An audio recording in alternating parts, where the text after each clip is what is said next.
Ora, seja muito bem-vindo ao Corporate Business deste mês. O Corporate Business é um programa aqui do canal onde nós temos a pretensão de dizer que fazemos a melhor informação financeira e fiscal. É um programa mensal e em cada mês, como o próprio nome indica, nós temos temas que dizem respeito a si, que são relevantes para si. O deste mês é o IRS e a de tributação de mais-valias naqueles casos de herança indivisa. Porquê é que trouxemos este tema para este mês? Precisamente porque há decisões judiciais, tribunais, já sobre este assunto. E pode ter um impacto grande naquilo que é o que você pagou ao fisco. Já lá vamos. Antes do programa, vamos ao Vox Pop, onde a pergunta deste mês é: considera que as heranças indivisas podem trazer implicações fiscais relevantes no momento em que se vende esses bens? Venha daí.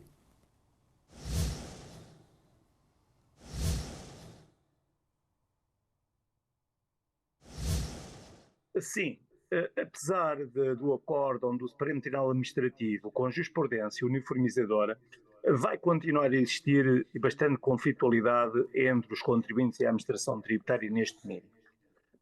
Na medida em que os contribuintes que sejam herdeiros, quando procederem à alienação de bens, nos instrumentos de alienação não fizerem constar que estão a alienar um penhão hereditário, mas pelo contrário façam constar desses instrumentos de alienação bens concretos, identifiquem os bens, designadamente quando tiverem em causa bens imóveis, e isto vai suscitar problemas fiscais em resultado dessas alienações. Porque a administração tributária vai querer cobrar o imposto de mais-valias, porque vai considerar que estão a alienar em concreto um bem e não um penhão hereditário. Daí que o importante seria que, ou será importante que os herdeiros especifiquem nos instrumentos de alienação que estão a alienar um penhão hereditário e não bens em concreto. Aliás, eu considero que sempre que a herança se encontra indivisa, não é possível alienar bens em concreto.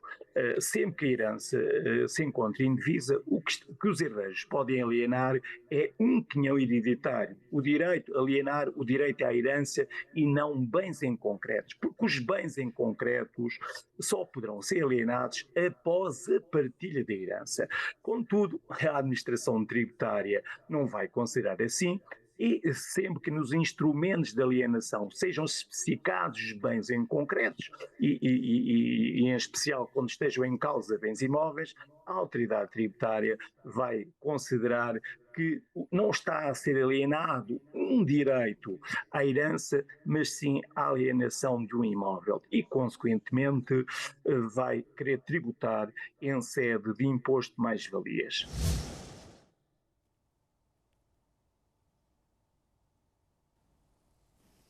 Percebeu alguma coisa? Olha, eu não percebi nada. E é precisamente por isso, porque há muita gente como eu, que nós trouxemos este tema ao programa deste mês. José Pedro Farinha, que é o diretor e CEO da Betocnet. José Pedro, explica lá. Nós temos aqui um advogado, que é o Paulo Calçada, que percebe muito isto. Mas já agora, vamos lá ver se conseguimos explicar às pessoas o que é que trouxemos este tema este mês. Trouxemos este tema no mês de agosto, porque o mês de agosto tem todas as coisas boas, das férias e das festas, mas também tem o pagamento do IRS, não é? E, portanto, há que não esquecer de pagar o IRS até dia 1 de setembro. E porquê é que trouxemos este tema? Porque, de facto, tem havido muitas dúvidas sobre a tributação das mais-valias.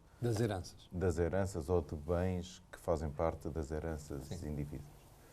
Aliás, há pessoas até que nos abordam porque acham que só porque herdaram já vão pagar imposto, outros acham que podem vender tudo e que não pagam nada. Devo dizer que tenho vários espectadores no Alentejo que estão exatamente com essa dúvida que está a ser referida.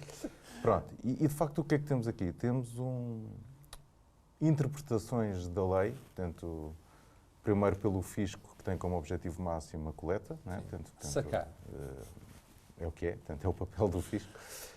Depois pelo tribunal, que agora veio trazer um acórdão com uma interpretação bem diferente, e depois ainda temos a interpretação de cada um de nós, muito em função daquilo que nos dá jeito, não é?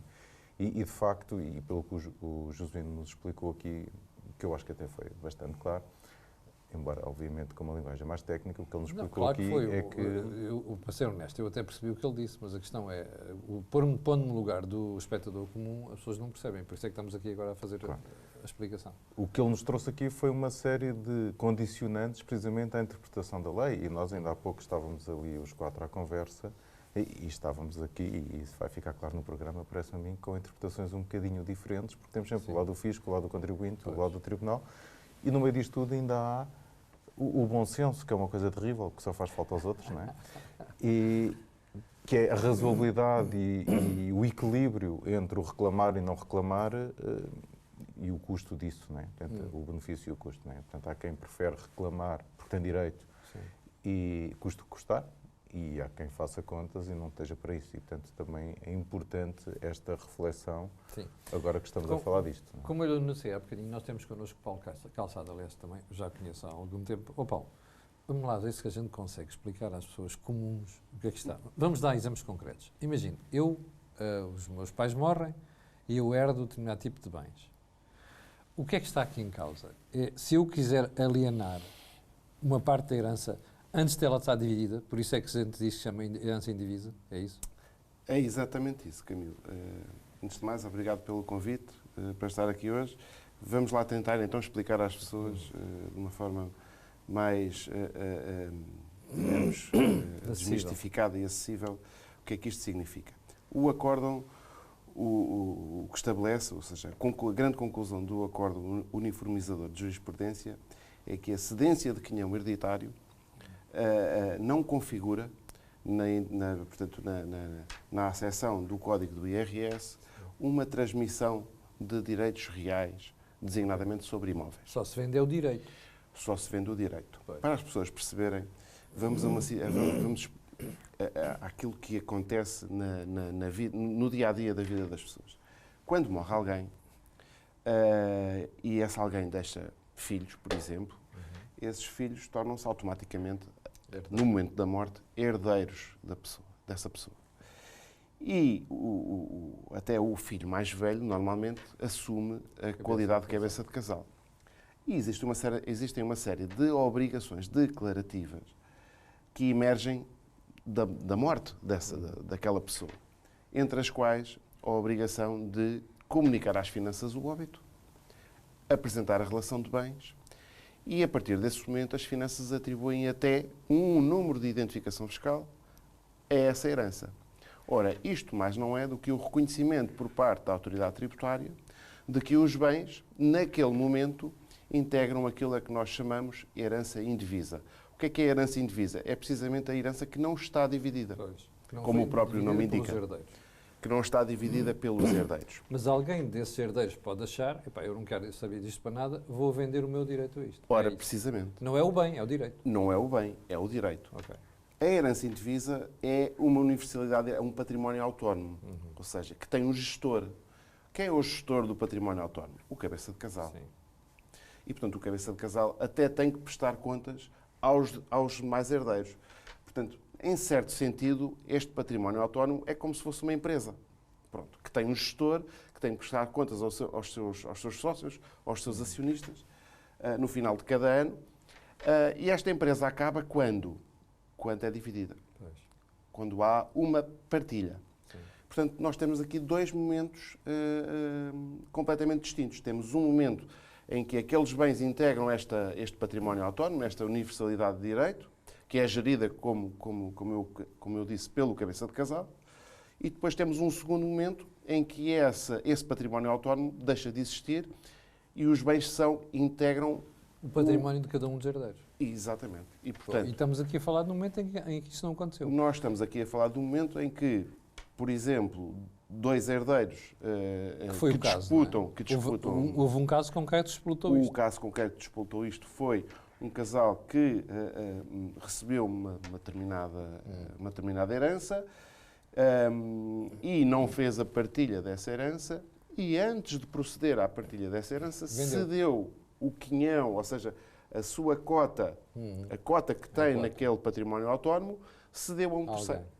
Sim. E, portanto, e o que é que o fisco achou aí?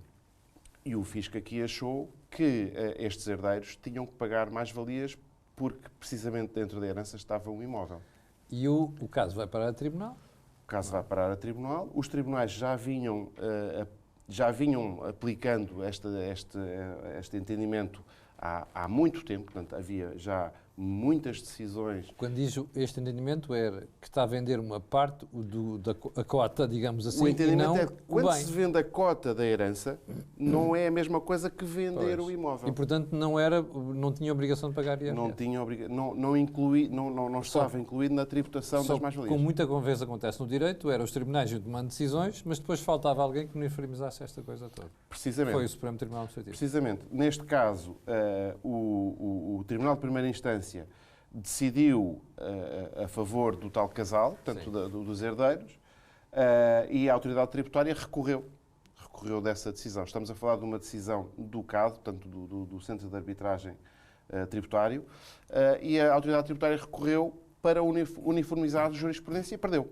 E, portanto, o Tribunal o que decidiu com força obrigatória geral para todas as decisões dos tribunais, Sim. e é importante também destacar que... É lei. Força obrigatória geral quer dizer, é lei, vale como lei a partir de agora. Vale para os tribunais, não vale para a autoridade tributária, que é também um... Ou seja, a autoridade tributária pode continuar a ter este entendimento um bocadinho... Era o que nos faltava. Nós temos um Estado de Direito em que a autoridade tributária faz o que lhe apetece. Não é expectável que o faça, Não pode ser. mas a litigância vai ser grande. Porque há aqui... Ou seja, o próprio acórdão uniformizador deixa aqui margem para alguns entendimentos dispares. Que é, por exemplo, o caso de uma herança que é composta por um único imóvel. Sim. E o imóvel é vendido. Ou seja, onde é que está aqui a fronteira entre o que é o quinhão hereditário Sim. e o que não é quinhão hereditário e é verdadeiramente um bem? E, portanto, isto vai abrir aqui uma discussão e uma litigância em que a autoridade tributária, por um lado, vai defender que sempre que os herdeiros vendem um bem da herança, não estão a vender quinhão hereditário, versus o entendimento juridicamente sustentável de que até haver... Porque a única forma de colocar fim a esta comunhão, a este património autónomo, Sim. é através de um ato que se chama partilha. E, portanto, quando alguém vende um imóvel, imaginemos uma herança que tem um único imóvel e esse imóvel é vendido, não há verdadeiramente uma partilha. E, portanto, é defensável que o que se está a fazer, embora se chame venda do imóvel, é, na realidade, a alienação de um quinhão hereditário. Eu sei que isto é complicado para as pessoas perceberem, mas isto portanto, é a discussão que... O mais habitual é que as pessoas não fazem a escritura de partilha por várias razões, ou porque não querem pagar o custo da escritura, ou porque... E mantêm estas situações durante anos. São muito raras as pessoas que verdadeiramente fazem as partilhas. Isabel, agora temos aqui um problema. É que esta decisão refere-se a um caso de 2014, não é? Sim. Bom, já passaram 4 anos. Vamos lá ver, Camilo. Eu hoje consigo mas agora trazer... explicar às pessoas porque é que estamos a dizer isto. É que depois o fisco pode dizer assim, olha, já passou o prazo para reclamar da devolução do IRS. Eu hoje consigo trazer duas coisas.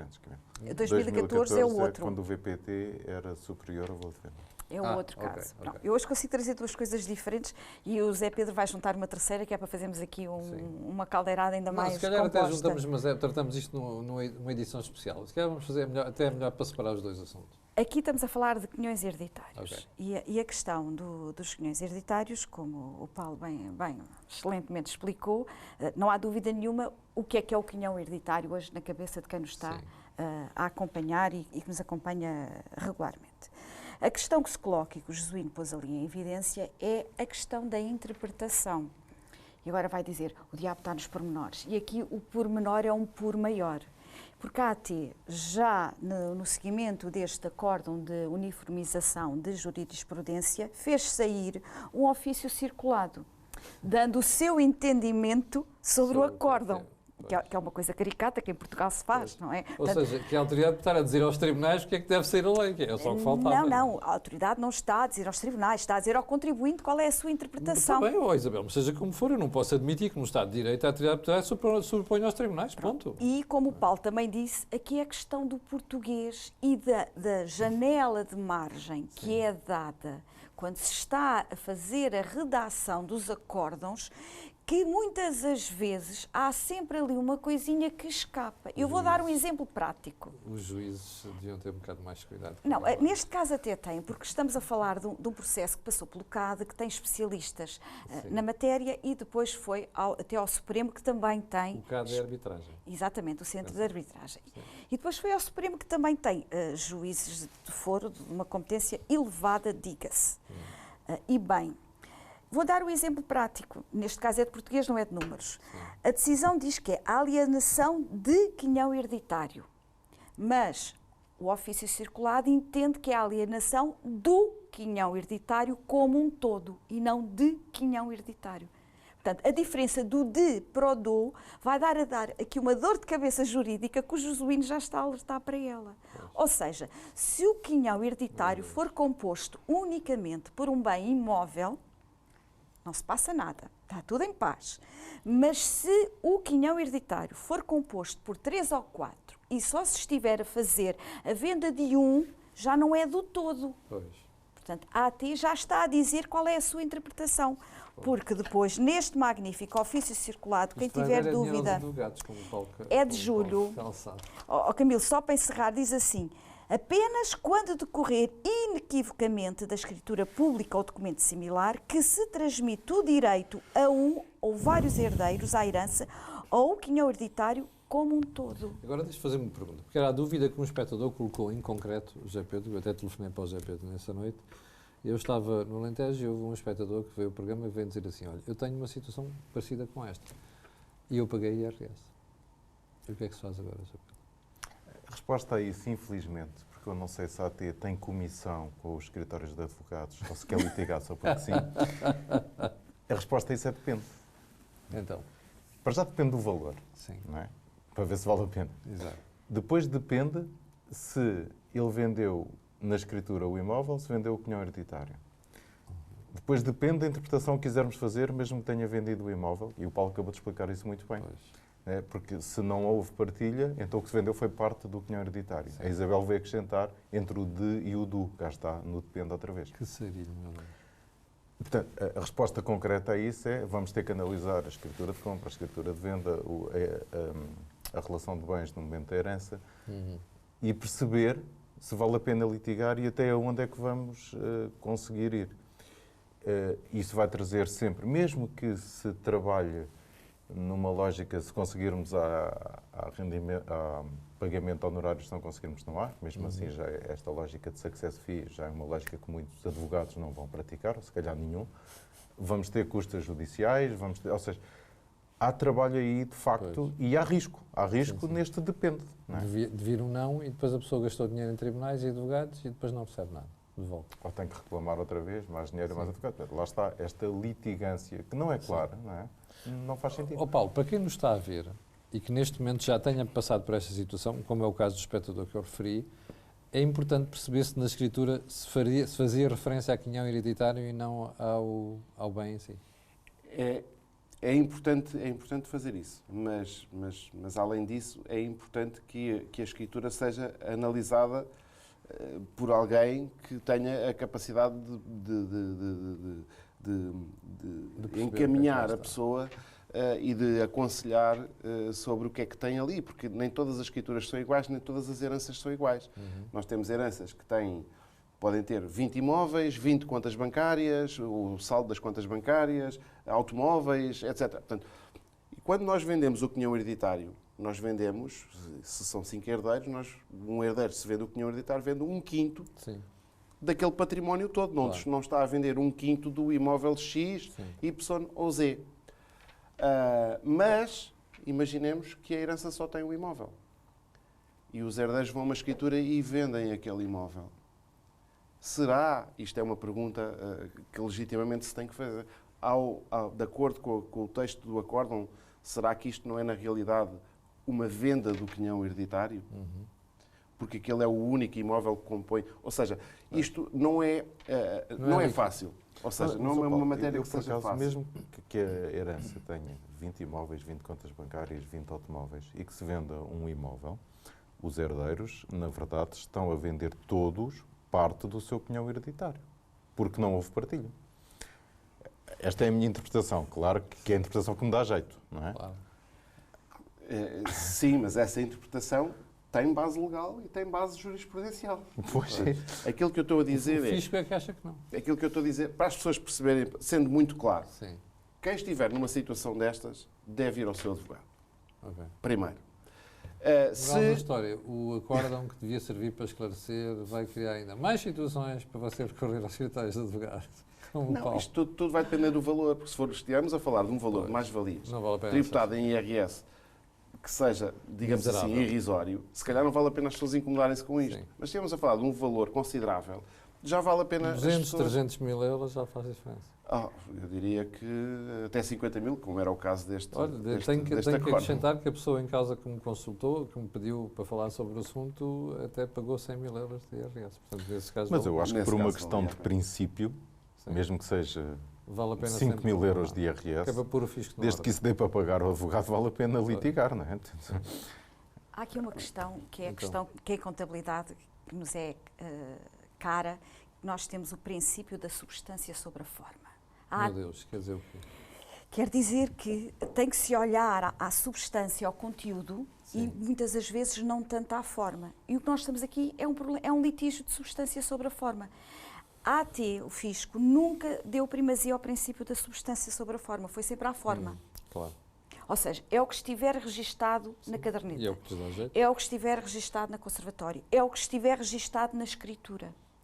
Independentemente da natureza, Sim. ou seja, daquilo que produz aquele rendimento, aquele benefício, aquele ato, aquela ação. Isabel, e não há aqui problema de prazos? Com a referência à consolidação desta uniformização de jurisprudência, 4 anos para trás. Portanto, vamos analisar as situações. Mas era o que eu estava a dizer há bocadinho. 4 anos É para que são trás. os 4 É anos os do 4 fisco. anos para trás. Portanto, Sim. agora entregou-se o 2024, portanto, Sim. vendas A partir de 2020. de heranças indevidas a partir de 2020 Está dentro disto. Está dentro E que disto. está para trás? Quem não está para trás pode sempre reclamar, mas já não será através do prazo normal, ao abrigo da Lei Geral Tributária, com princípio de... Mas tem que ponderar, valerá a pena. A questão aqui é sempre o custo-benefício.